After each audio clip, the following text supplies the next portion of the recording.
So. Yeah, it's the BS, Buckethead, Ethan, and Lauren sitting with Brad and Chris here from 3 Doors Down at 98 Rock Fest. What's up, fellas? What up, dude? On, man? Dude, good stuff. We saw you guys yesterday in Orlando, plus the new album, self-titled. After all these records, what'd you go self-titled for now? Got lazy? You know what?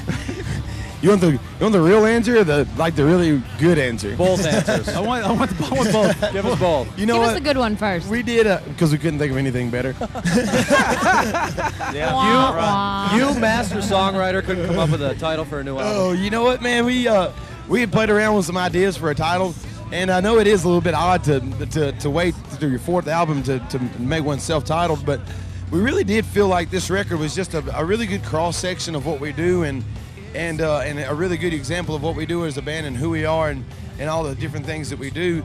And, at the same time, a lot of the records felt a lot more like chapters than this one. This one kind of is more like its own thing a little bit, and it's more of a whole work to me. And I think we all just felt like it was time to make a self-titled record, and it's been no shortage of why did you guys do that? You guys should have just been like 3 Doors Down, we got lazy. That's right. And Exactly. we didn't feel like titling it, but I will tell you this.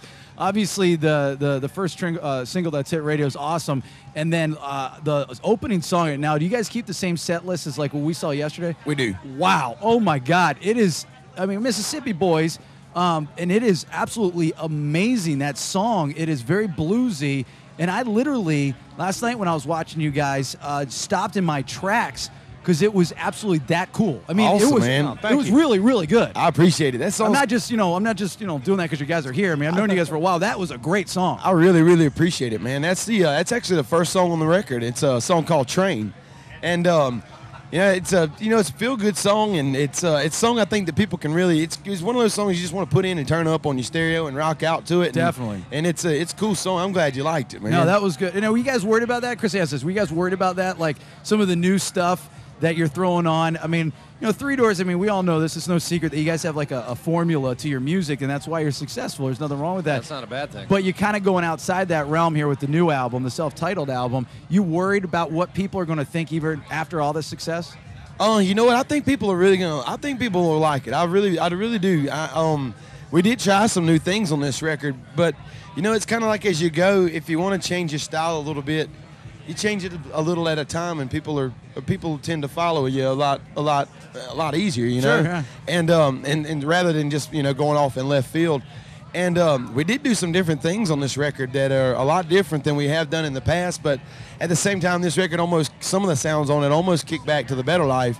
And I hope we're better musicians than we were during the Better Life days. It's funny you say that. I was having a conversation. Somebody said something about our show, and they said, you guys have gotten a lot better the last couple months. And I said, what does that mean? Really, nobody gets better. I just think people become more immune to what they're hearing. Yep. Yeah, it's is that a good mind F right there? It's true. It's true, man. And you do.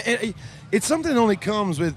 It's the same with both our jobs, really. I mean, with recording as well as being on the radio, it's something that you only really get better with time, because you go back and you listen to your show, right, and you find those little things that and it's the same with us. We do the same things with our record. You go back and you find those little things that drive you crazy, and the longer you do it, you learn how to pick those things out as they're happening and correct them. And I think that does really make you better in a lot of ways. Well, absolutely. It's hard to get worse, I think. Yeah, I can probably accomplish that. Can we get worse? I think I could do that. It worked for Metallica.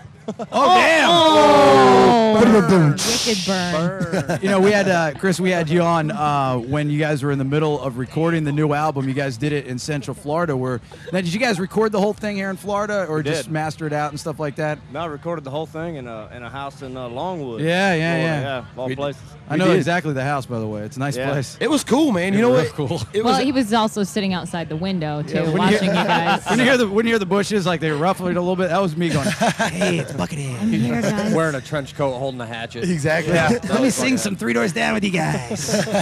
Don't bring him on stage with you, Brad. I'm surprised he didn't invite himself on stage yet, because that's what Buckethead is known I'm for. geting there in a second. Go ahead. You were saying something about the house. You know what? It was a great experience actually to record down there in that house, and it was so nice to we had the house there, and it was a pimp house, dude. Yeah. And it was big enough for all of us to stay in. You go out and swim in the pool and stuff. And we made that record at the same time. We had the comfort of having so long to work on the record. And with it being in a house as opposed to being in such an expensive studio, you're not sitting there going, holy cow, man, we're paying $2,000 a day for this studio, and we got to hurry up and get this done. Right. And it wound up, you know, a lot more comfortable, a lot more fun, and a lot less expensive at the same time. And that's why you guys got lazy, because you were too busy relaxing instead of coming up with a title for the record. I know. It was too busy looking for rolling papers. What was it like? There you go. Well, I know a couple of things you guys did when you were recording the album. We'll get to that here in just a second. It's 98 Rock Fest. Got the guys from Three Doors Down in front of us. Brad and Chris are going to be going on a little bit later on this 6 o'clock. evening. When you guys were recording the album, Brad and I, we were up on stage together. I don't know if you remember this or not, but Sure do. you came to a Poison show at the House of Blues in man. Orlando, and it was also Edwin McCain and my friend Bubba Ray Dudley, the wrestler.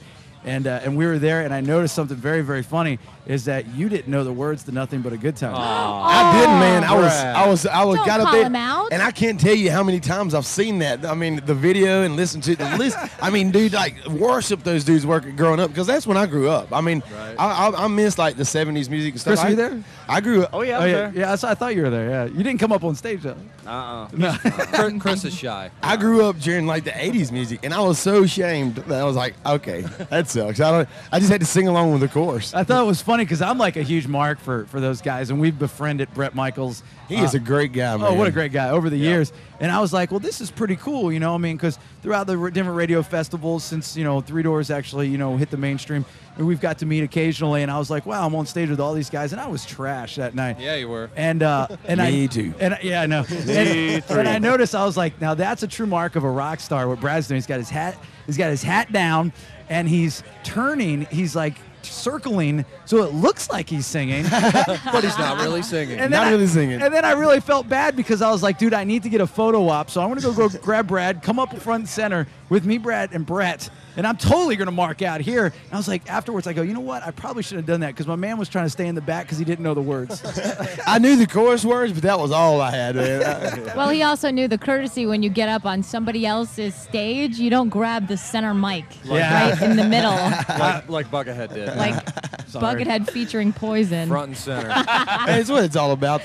You know, I told Brett one time, and it was at a show in Birmingham, and I run across Brett several times, and he's always just the nicest guy, but the way he handles people, man, and you know, people, he's been doing it long enough that, you know, we've been doing it for 8 years now, and you know, you run it, and then so many people, and you get to meet so many people that, you know, you want to talk to everybody backstage, but after a while, you know, it gets to where you're pulled in a lot of different directions. Sure, yeah. And we were on his bus, and there must have been 20 people on his bus, and they were all good people, you know, but at the same time, you know, he's getting pulled this way and this way. And I said, Brett, I got to tell you, man, I said, you are a picture of patience.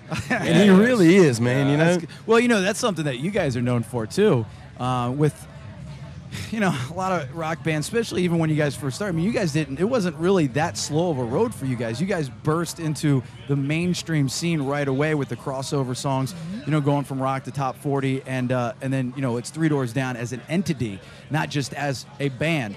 But you guys you stayed humble, and that's good. You guys are known for that. I will tell you that as from a fan's perspective, people know that you're approachable, and that's good. Absolutely. I appreciate that, man. You know what? We appreciate our fans, and dude, we had that quick success literally because I always say it to radio guys, but because of radio we were successful. But it was literally you guys. Y'all were the first station in the country to play us outside our hometown. Inside of Fox. Yeah. Fox up there. Yeah. Memphis. I almost got a job there. I think and, we had that talk last time, man. Yeah, and so I mean, we owe it to you guys and Brad, and Brad believed in us and played us, and man, and y'all had so much to do with our success in the beginning, and Brad's still gay do. for you guys, by the way. Even though he could fire me right here, he's pretty gay for you guys.